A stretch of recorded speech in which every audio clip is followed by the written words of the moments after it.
Bollywood industry के एक ऐसे एक्टर हैं जो हीरो बनकर तो फिल्मों में नहीं चल पाए, लेकिन इतने बड़े बिजनेसमैन बने हैं कि आज करोड़ों में कमा रहे हैं। 90s का वो टाइम था जब गोविंदा बहुत पॉपुलर हो रहे थे और इनकी जब एंट्री हुई थी तो लोगों ने कहा कि ये गोविंदा को पीछे छोड़ देंगे, लुक्स में गोविंदा को मात देते हैं और आने वाले समय के ये गोविंदा से भी बड़े स्टार बनेंगे। इन्होंने कुछ फिल्में भी की। इनका एक गाना काली तेरी चोटी है, वो काफी पॉपुलर भी हुआ और बड़ी फिल्मों में इन्होंने काम किया। मैं बात कर रही हूँ एक्टर सुमित सहगल की। जी हाँ, सुमित सहगल इंडस्ट्री के मोस्ट हैंडसम एक्टर।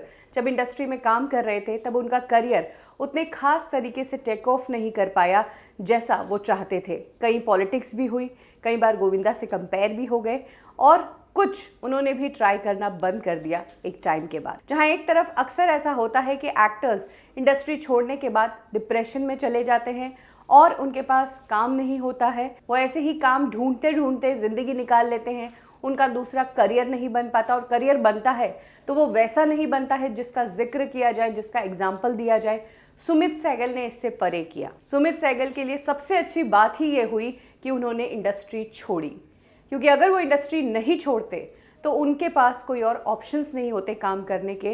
वो इसी इंडस्ट्री में कंपटीशन के चक्कर में रह जाते। इंडस्ट्री छोड़ने के बाद सुमित सहगल इंडस्ट्री का ही हिस्सा रहे, कैमरा के सामने नहीं लेकिन इंडस्ट्री का जो ट्रेड होता है उसका हिस्सा रहे। सुमित सहगल ने फिल्में करना छोड़ दिया, उसके बाद उन्होंने फिल्में खरीदना शुरू कर दिया।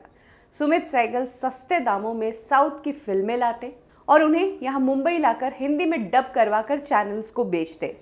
सुमित सहगल ने इनिशियली 2-3 फिल्मों से अपने धंधे की शुरुआत की, लेकिन आज की डेट में सुमित सहगल के पास इतनी बड़ी लाइब्रेरी हो गई है साउथ फिल्मों की कि ज़्यादातर चैनल्स पर जितनी भी आप साउथ की फिल्में हिंदी में डब्ड देखते हैं वो सुमित सहगल की कंपनी के जरिए ही आई हुई है। और बॉलीवुड में ना सही लेकिन साउथ इंडस्ट्री पर ऐसा कब्जा सुमित सहगल का है कि आज वो करोड़ों में कमा रहे हैं। यानी कि कहने का मतलब ये है कि एक्टिंग से सुमित सहगल शायद इतना नहीं कमा पाते जितना वो आज अपने इस बिजनेस से कमा रहे हैं।